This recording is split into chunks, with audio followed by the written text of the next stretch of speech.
नमो ओम विष्णुपादाय कृष्णप्रेष्ठाय भूतले श्रीमते भक्ति वेदांत स्वामिनिति नामिने हरे कृष्णा कृष्णा कृष्णा हरे हरे हरे राम राम राम हरे हरे।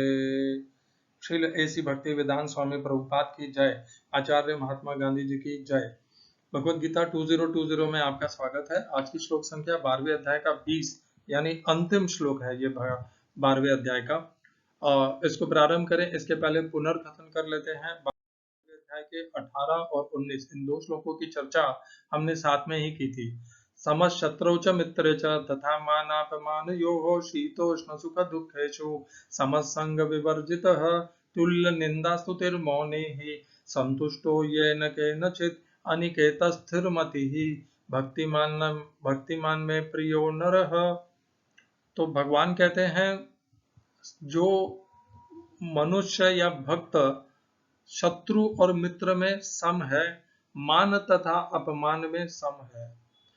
समता भगवान ने दूसरे अध्याय में जब उन्होंने योग को सांख्य योग के विषय में कहा था, कर्मयोग के विषय में कहा, वहीं पर भगवान ने समता का महत्व भगवत गीता में या भक्ति में या योग में बता दिया था। तो ये आया था दूसरे अध्याय के 48वें श्लोक में। भगवान कहते हैं योगस्थ कुरु कर्माणि संगम त्यक्त्वा धनंजय सिद्ध असिद्धो समो भूत्वा समत्वम योग उच्यते। समत्वम योग उच्यते, समता ही योग है, ये भगवान का वचन है। तो यहाँ पर भी वही समता भगवान ने बार बार हमें बताई है कि जब तक मनुष्य सम नहीं होता तब तक वह योग की सिद्धि को प्राप्त नहीं कर सकता। वह योग के मार्ग में होगा परंतु परम सिद्धि को प्राप्त नहीं होगा। समता क्या है? किसी को शत्रु मानना, किसी को मित्र मानना, किसी मत को अपना विरोधी मानना, किसी मत को अपना सहयोगी मानना, किसी के द्वारा हुए व्यवहार को मान मानना और दूसरों के द्वारा दिए हुए मान को या भिन्न प्रकार के दिए हुए मान को अपमान मानना, ये सब द्वंद्व है। और जब मनुष्य इनसे प्रभावित होता है या इनके अनुसार वह अपना व्यवहार परिवर्तित करता है या यह उसके व्यवहार को प्रभावित करते हैं, तब तक वह इन द्वंद्वों से उलझा हुआ है, इन द्वंद्वों के पराधीन है। गुणातीत वह तभी हो सकता है जब वह इन द्वंद्वों के से प्रभावित नहीं होता और किसी भी प्रकार के द्वंद्व आ जाए वह उनमें सम रहेगा।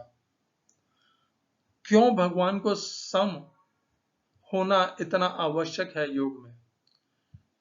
इतना आवश्यक इसीलिए क्योंकि जब तक समता नहीं होती है तब तक इस प्रकार जब हमें प्रतिकूल और अनुकूल परिस्थिति प्राप्त होगी तो हम या तो पाप या पुण्य कर बैठेंगे। जब हम प्रतिकूलता आएगी तब हमसे कुछ न कुछ उस प्रतिकूलता या शत्रुता या अपमान के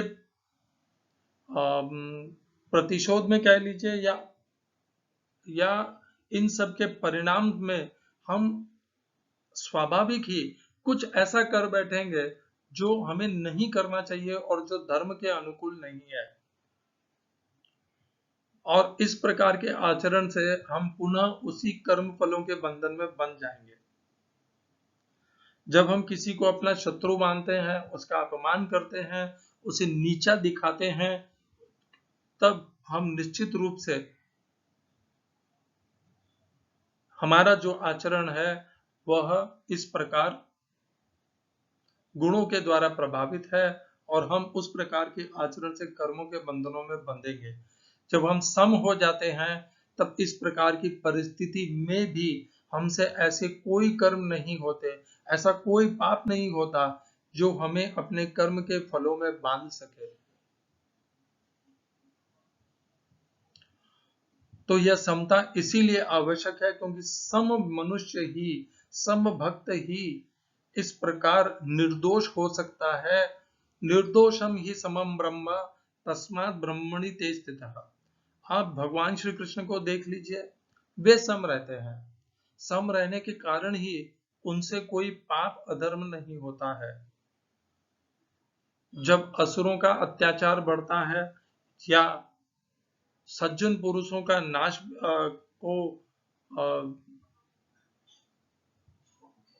को अत्यंत पीड़ा पहुंचाई जाती है, तब भी भगवान सम रहते हैं अधिकांश समय तक। जब घड़ा एकदम भर जाता है तब भगवान की सीमा का बांध इसीलिए छलकता है ताकि वे धर्म की व्यवस्था को पुनः बना सके। अन्यथा भगवान अपने आप में सम रहते हैं और सम रहने के कारण ही भगवान इन तीनों शक्तियों को, सात्विक, राजसिक और तामसिक को होने देते हैं। और इन सब से जो कुछ भी उत्पात या होता है, उस सब को भगवान जानते हैं कि ये उत्पात होना है, इसीलिए भगवान इस संसार को दुखालयम अशाश्वतम कहते हैं। तो जो संसार दुखालयम और अशाश्वतम है, उसमें इस प्रकार होना स्वाभाविक है। और स्वाभाविक से हमारे विचार, मति और बुद्धि, निर्णय, कार्य करने की क्षमता, समझने की क्षमता, बोलने की क्षमता, समझाने की क्षमता, सब कुछ भिन्न भिन्न है। ना तो यह पिता पुत्र में मिलती है, ना गुरु शिष्य में मिलती है, ना भाई भाई में मिलती है, ना माता पुत्र में मिलती है। ये सब में भिन्न होती है। और हर परिवार में यह भिन्नता ही कारण है कि परिवार में सबके सोच अलग अलग होती है। और परिवार में जो भी होता है या घटता है, मनुष्यों के बीच में, पारिवारिक सदस्यों में या पारिवारिक व्यवहार में, यह इस भिन्नता के कारण ही होता है। और यह भिन्नता तो रहेगी, क्योंकि प्रकृति के गुण सभी को प्रभावित करते हैं परिवार में, और कोई भी उनसे गुणातीत नहीं है। परंतु भगवान का पुत्र भक्त जो है, वह इस प्रकार गुणातीत होना चाहिए, सम रहना चाहिए, ताकि वह ऐसा कोई भी कार्य नहीं करे जिससे पुनः कर्मफल में वह बंध जाए, या ऐसा कोई कार्य नहीं करे जो निंदनीय है और भगवान के भक्त का आभूषण नहीं बन सकता। समता उसका आभूषण है। भगवान के भक्त का सबसे श्रेष्ठ आभूषण समता है। और उसके अतिरिक्त जो कुछ भी है, वह उसका आचरण नहीं है, वह उसका आभूषण भी नहीं है। आचरण अर्थात उसका आभूषण नहीं है, वह उसका एक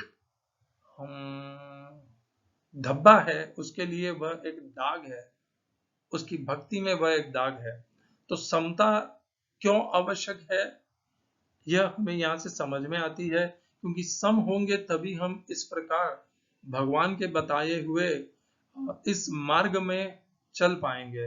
शीतोष्ण सुख दुखेषु समसंग विवर्जित तुल्य निंदा स्तुतिर मौनी। और जो कुछ भी प्राप्त हो, सुख दुख लाभ हानि, यश अपयश, इन सब में द्वंद्व तो रहेंगे ही। इन द्वंद्वों में जो सम रहता है, वही बात सर्दी गर्मी को पचाने की नहीं है। सर्दी गर्मी तो केवल तन की समता है, उससे कहीं ज्यादा महत्वपूर्ण है मन की समता। तन की समता तो बहुत से योगी धारण कर लेते हैं, प्राप्त कर लेते हैं, सिद्ध कर लेते हैं, परंतु मन की जो समता है, वो बहुत ही करोड़ों में से कोई एक मन की समता को प्राप्त कर पाता है। और जो इस प्रकार मन की समता को प्राप्त कर लेता है, वही भगवान का प्रिय कहलाने के योग्य होता है। आप हमारे कितने भी गुरुजनों को, महात्माओं को देख लीजिए, वे सब सम है। महात्मा गांधी जी जब वे अपनी प्रार्थना सभा लेते थे, तब वहां पर नियम था कि यदि कोई एक भी व्यक्ति उनकी प्रार्थना सभा में उठ करके यदि कोई ऐसी बात कहेगा कि जो उसे स्वीकार नहीं होगी, या गांधी जी की बताई हुई कोई बात उसे स्वीकार नहीं होगी, तो गांधी जी उसका प्रतिकार नहीं करेंगे, या वहां पर उपस्थित लोग भी उसका प्रतिकार नहीं करेंगे। सब शांत रहेंगे, उसे अपना पूरा मंतव्य कहने का अवसर मिलेगा। और उसके बाद भी गांधी जी उसके ऊपर कोई दबाव नहीं डालेंगे कि मैं समझदार हूं और मैं महात्मा हूं, इसलिए तुम मेरी बात मानो। नहीं, गांधी जी उसे स्वतंत्रता देते थे कि तुम अपने हिसाब से सोचो। हाँ, जब तक वहां पर सुनने वाले, प्रार्थना सभा में उपस्थित सभी एक विचार, हम विचार नहीं हो जाते थे, तब तक शांतता बनी रहती थी। ऐसा बहुत बार हुआ है जब गांधी जी ने प्रार्थना सभा शुरू की और कुछ हिंदू महासभा के युवकों ने आकर के वहां पर नारे और घोषणाबाजी की, तब गांधी जी पूरी प्रार्थना सभा में केवल शांत रहे, उन्होंने एक शब्द भी नहीं कहा, क्योंकि जब सुनने वाले अभी उनके शब्दों का मान नहीं रख सकते, तो गांधी जी तो उनका मान रख ही सकते हैं। वे उनका मान रखते हुए शांत हो जाते थे और कुछ समय पश्चात वे हिंदू महासभा के जो वहां पर आते थे उत्तेजित होकर के, वे भी उस सभा की शांति को समझते हुए उनके अंदर भी वह मानसिकता जाग उठती थी और वे भी शांत हो जाते थे और पूर्णतया शांति स्थापित हो जाती थी। जब इस प्रकार शांति स्थापित हो जाती, तब जाकर के गांधी जी अपनी प्रार्थना सभा का प्रारंभ करते थे। अद्भुत, अद्भुत, ये है वो समता। उत्तेजित नहीं होते थे गांधी जी। यदि कोई उनके सामने, मैंने अभी कल पुष्पेंद्र, क्या उनका नाम था, कुलश्रेष्ठ जी का सुना था, जिसमें उन्होंने आचार्य कृपलानी का कोई किताब पुस्तक से कोई एक वक्तव्य बताया था कि जहां पर गांधी जी के जहां पर गांधी जी निवास करते थे, उस स्थान में भगवत गीता, कुरान और बाइबल तीनों एक ही साथ रखे हुए रहते थे। और उसी का दौरान उस पुस्तक में ऐसा उनका कहना है, पुष्पेंद्र, मैंने तो वह पुस्तक पढ़ी नहीं है आचार्य कृपलानी जी, परंतु उनका कहना है कि एक प्रश्न में ऐसा उल्लेख आता है कि मौलाना जी आए और उन्होंने गांधी जी से कहा कि ये आपने क्या कर दिया, आपने कुरान को इन अन्य किताबों के साथ में रख दिया, वह तो श्रेष्ठ है। और गांधी जी मौलाना अब्दुल कलाम आजाद की विचारों को सम्मान देने के लिए वे कुरान शरीफ को उठा करके कपड़े में लपेट करके एक अन्य स्थान पर रख देते हैं। सोचिए क्या समता है। गांधी जी अच्छे से जानते हैं कि गीता सबसे श्रेष्ठ है। उन्होंने स्वयं गीता को अपने जीवन में अपनाया, विज्ञान के रूप में प्रयोग में लिया। उन्होंने कुरान शरीफ को प्रयोग में नहीं लिया, ना उन्होंने बाइबल को प्रयोग में लिया, उन्होंने गीता को अपने जीवन में प्रयोग में लिया और उसे उतारा अपने जीवन में। किंतु जब मौलाना यदि कह भी देते हैं कि कुरान शरीफ श्रेष्ठ है, तो गांधी जी उससे उनसे प्रतिस्पर्धा या उनके साथ में विवाद नहीं करते। वे उनके बात को सम्मान करते हुए कुरान शरीफ को भीतर रख देते हैं। अद्भुत अहिंसा का परिचय है ये, कि दूसरों के विचारों को, दूसरों के मत को ठेस मत पहुंचाओ। उन्हें भी वह स्वतंत्रता है अपने विचार और मत को धारण करने का, अपने मत और विचार को प्रस्तुत करने का। यह गांधी जी के लिए भी आवश्यक नहीं था कि वे मौलाना की बात को धारण करें और उन तीनों पुस्तकों के मध्य में ही कुरान शरीफ को उच्च स्थान दे। यह उनके ऊपर भी इसका कोई प्रतिबंध नहीं था। तो गांधी जी ने इस भिन्नता का हल इसी प्रकार निकाला कि ना यह प्रतिस्पर्धा होगी, और यदि नहीं चाहते कुरान शरीफ को साथ में रखना, तो उन्होंने कुरान शरीफ को वहां से हटा दिया। अहिंसा का पुजारी इतनी छोटी सी बात के लिए कैसे हिंसा और विवाद कर सकता था। अब आप इस प्रकार के व्यवहार को भी गांधी जी की कमजोरी समझें और उनकी निंदा करें और गांधी जी को मूर्ख समझें, तो ये पुष्पेंद्र कुलश्रेष्ठ की स्वयं की स्वतंत्रता है। मैं इस पर कुछ नहीं कहना चाहूंगा। वास्तविकता तो यदि यह दृष्टांत जिस प्रकार उन्होंने सुनाया, यदि ये वैसा भी है, तो भी मुझे तो इसमें गांधी जी की श्रेष्ठता दिखती है, उनके अहिंसा की पूजा दिखती है कि कितना अहिंसक है वो व्यक्ति, इसीलिए वह महात्मा है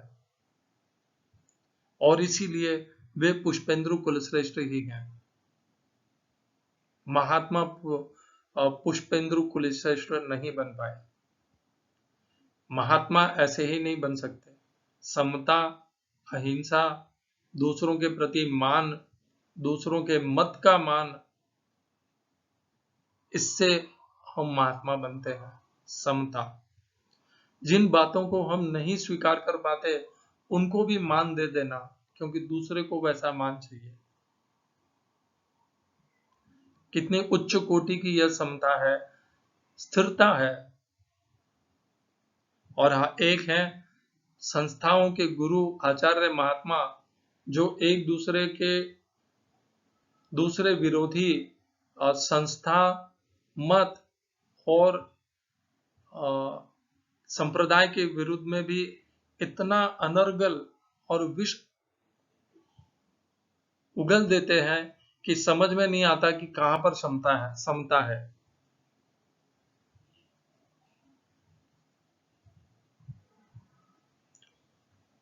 आज की श्लोक संख्या 12वें अध्याय का 20वां श्लोक, अंतिम श्लोक।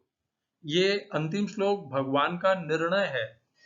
ये तु धर्म्यामितं हृदं यथोक्तं पर्युपासते श्रद्धाना मत परमाः भक्तासते अतीव मे प्रियाः।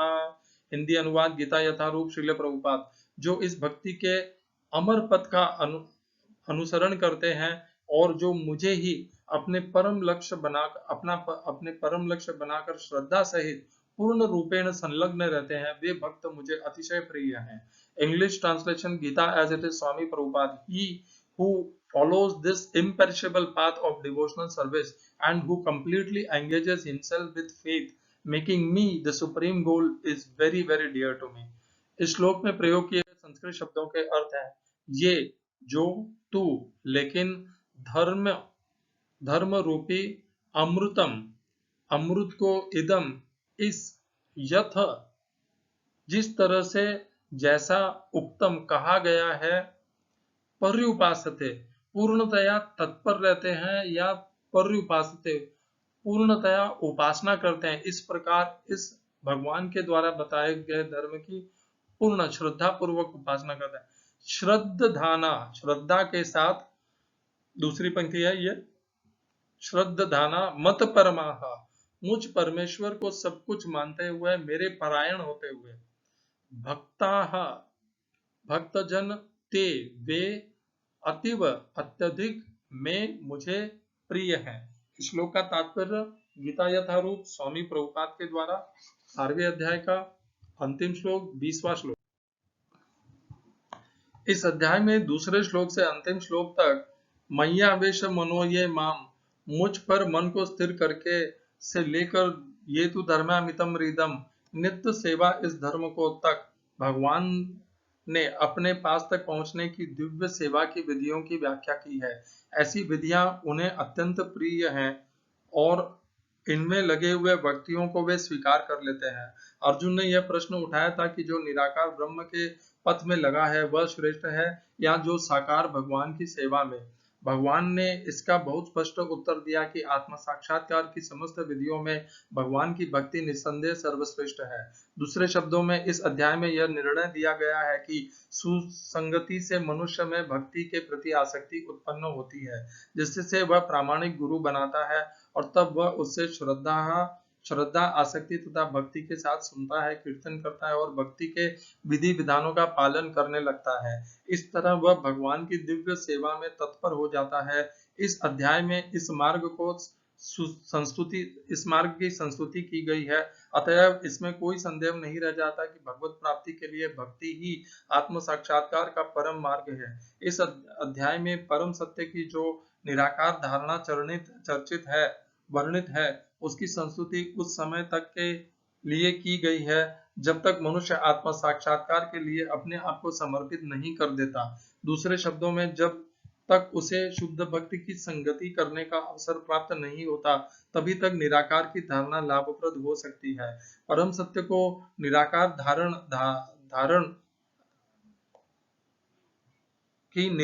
निराकार धारणा में मनुष्य कर्मफल के बिना कर्म करता है और आत्मा तथा पदार्थ का ज्ञान प्राप्त करने के लिए ध्यान करता है।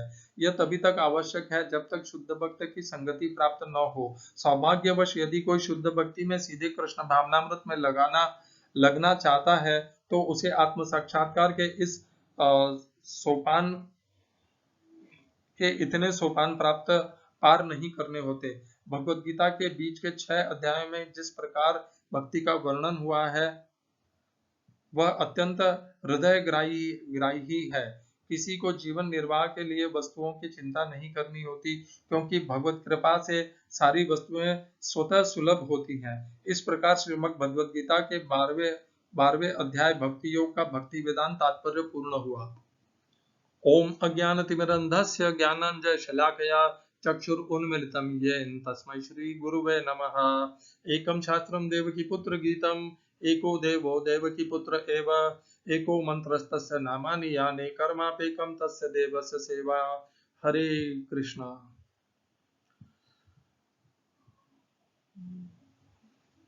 12वां अध्याय का अंतिम श्लोक। ये तु धर्म्या अमृतमितम। भगवान ने 13वें अध्याय से लेकर के 13वें श्लोक से लेकर के जो 19वें श्लोक तक जिस धर्म का वर्णन किया उसमें स्वामी रामसुखदास जी ने बताया है कि उसमें 39 गुणों का लक्षणों का वर्णन है। 39 यानी 39, और इन 39 गुणों को भगवान ने अमृत कहा है। जो इस प्रकार ये तो धर्म अमृतम इदम, इस जो मैंने ऊपर बताए हुए यथोक्तम यथा उक्तम कहा है मैंने यहाँ पर पर्युपासित है, उसकी इनकी अच्छे से उपासना करते हैं श्रद्धा पूर्वक और मेरे परायण होकर के, वे भक्त मुझे अतीव प्रिय हैं। भगवान ने ये नहीं कहा यहाँ पर, ऐसा मुझे प्रतीत होता है, भगवान ने गुण बता दिए 39। मैंने देखा रामसुखदास जी भी मानते हैं कि महाराज रामसुखदास जी भी मानते हैं कि ये 39 गुण केवल भक्ति मार्ग में लगने वाले साकार के लिए हैं और ये निराकार के लिए नहीं है, निराकार के उपासकों के लिए। भक्ति का अर्थ है क्या, यह जानना आवश्यक है। पहले श्लोक में अर्जुन पूछते हैं एवं सतत युक्ता ये भक्ता स्वाम पर्युपासते ये चाप्य शरम अव्यक्तम तेषाम के योग्य वित्तमाहा। अर्थात पहले श्लोक में अर्जुन इस बात को स्वीकार करते हैं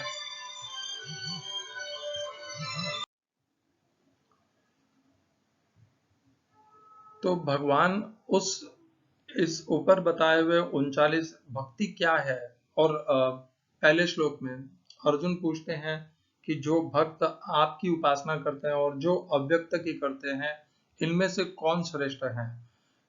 इस श्लोक का साधारणतया अर्थ यही लगाया जाता है कि यह केवल भक्ति योग के भक्ति केवल वो हैं, भक्त केवल वो हैं जो भगवान की साकार उपासना करते हैं वे भक्त हैं, और जो निराकार की उपासना करते हैं वे भक्त नहीं है। इस प्रकार का अर्थ साधारणतया लगाया जाता है। और अर्जुन ने उस द्वापर के युग में भी इस बात को, इस प्रश्न को पूछने का अर्थ यह होता है कि द्वापर के युग में भी 2 प्रकार के भगवान के साधक भक्त थे। एक जो साकार रूप से भगवान की भक्ति करते थे और एक जो भगवान की निराकार रूप से करते थे। तो इस प्रकार का दोनों प्रकार के दोनों मार्ग के अनुयायी पहले भी थे, आज कलयुग में भी हैं और इसके पहले सतयुग में भी रहे हैं। तो जो मार्ग सदैव रहे हैं और जिसका वर्णन वेदों में भी हुआ है, हम उन्हें उस मार्ग को की निंदा तो कर ही नहीं सकते, ये तो स्पष्ट है।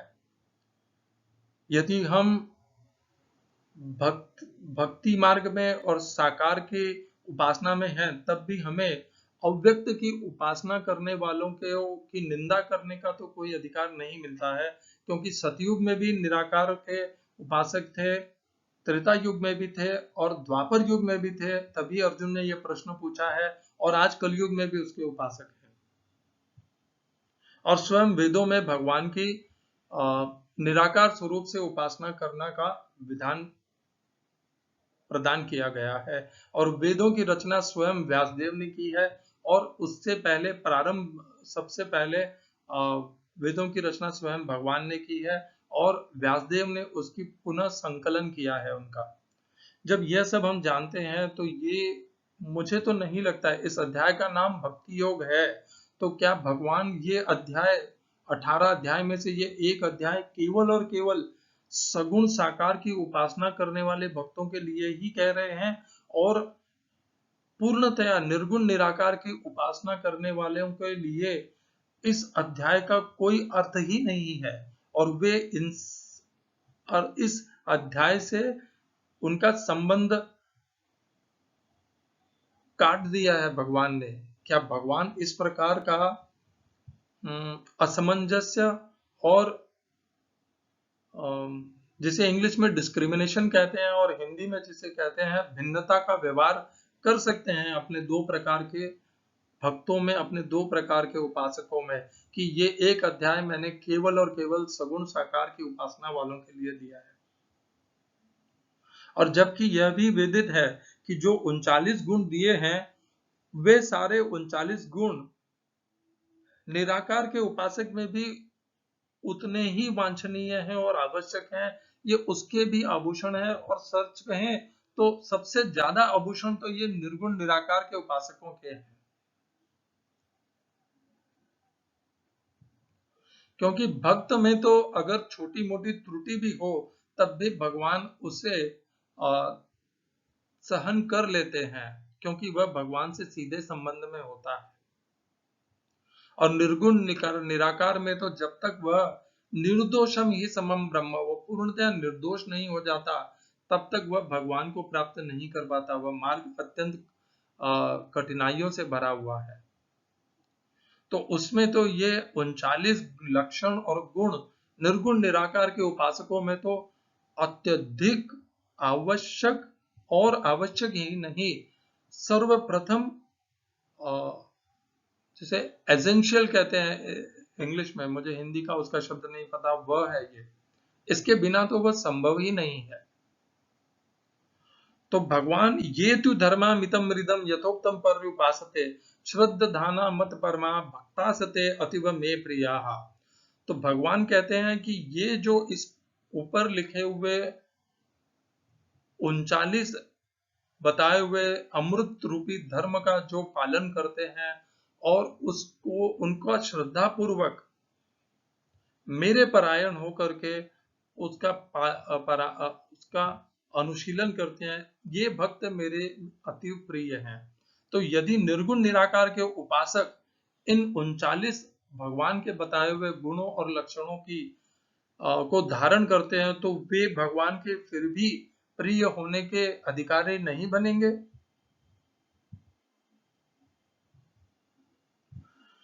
ये तो संभव हो ही नहीं सकता कि निर्गुण निराकार का कोई भी अनुयायी इन 39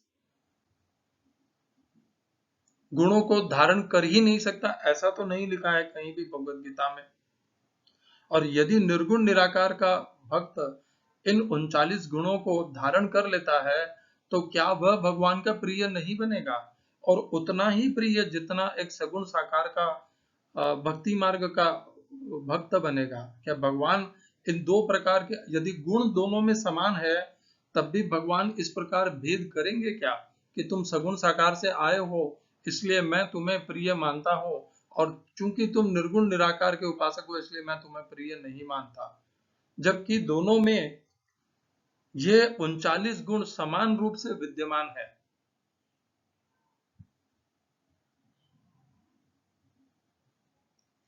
भगवान ने अपनी सगुण साकार की उपासना को श्रेष्ठ अवश्य कहा है, इसमें कोई संदेह नहीं है, परंतु भगवान ने ये नहीं कहा कि जो निर्गुण निराकार के उपासक हैं वे यदि इस प्रकार इन लक्षणों को, गुणों को धारण करेंगे तो वे मुझे प्रिय नहीं होंगे।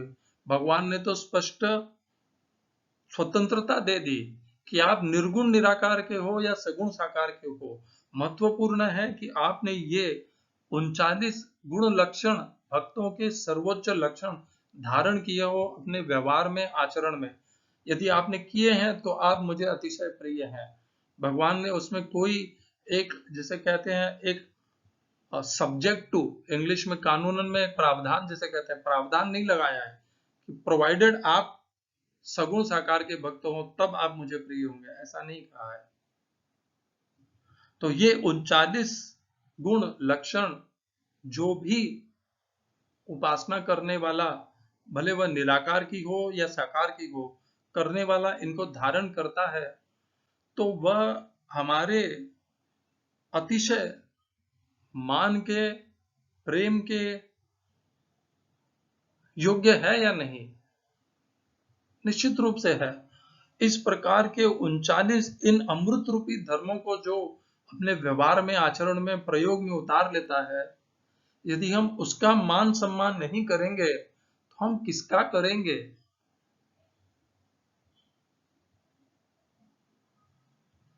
जो स्वयं भगवान जिसे अपना प्रिय कहते हैं, हम उनका यदि सम्मान नहीं करेंगे तो हम क्या करेंगे, मुझे नहीं समझ में आता। तो ये जो 13वें श्लोक से लेकर के 19वें श्लोक तक जो 39 गुण लक्षण बताए गए हैं, ये निर्गुण, ये तो यही बात हो गई कि शूद्र हो, तुम्हें भगवद गीता पढ़ने का अधिकार नहीं है। इस प्रकार के भेदभाव का व्यवहार मत करिए। और इस भक्ति योग का, इस प्रकार का,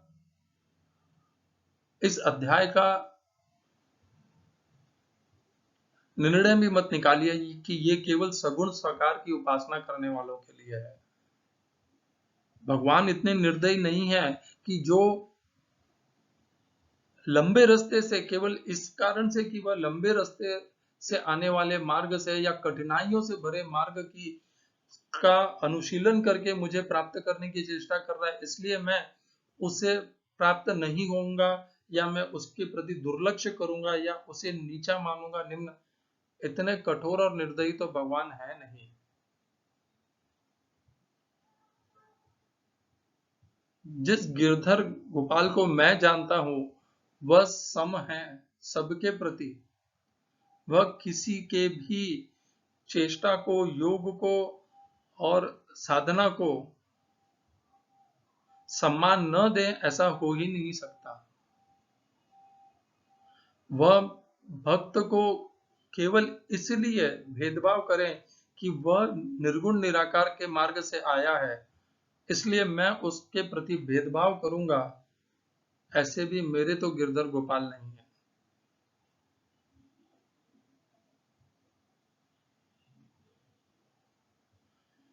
मैं जिन कृष्ण को जानना चाहता हूं या जिनका मैं धारण करता हूं, वे सम है, सबके प्रति करुणावान है।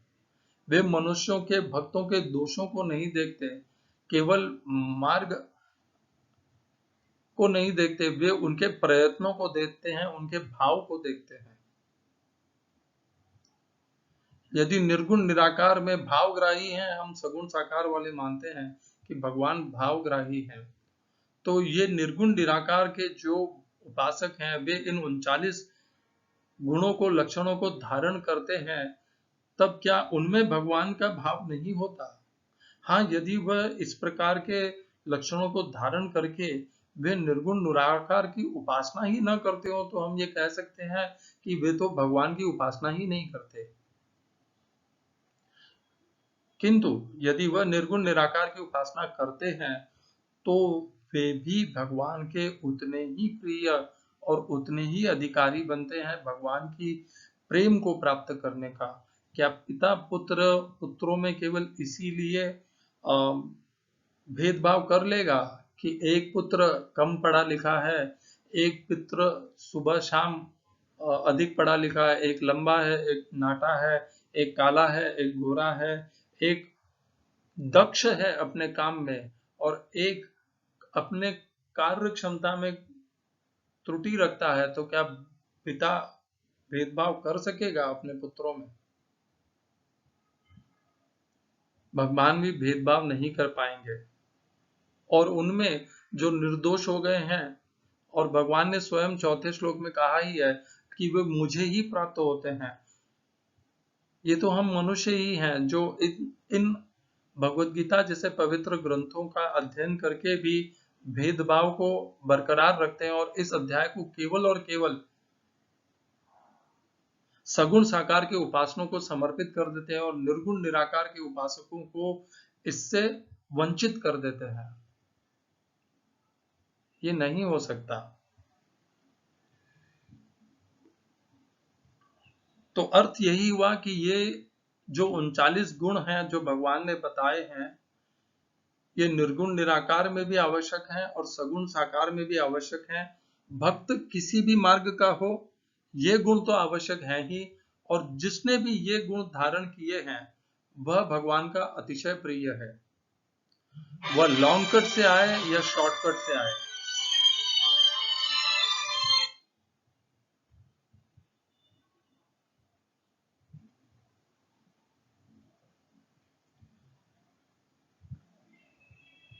भगवत गीता के इस 12वें अध्याय का समाप्त करते हुए आप सबसे यही विनती है।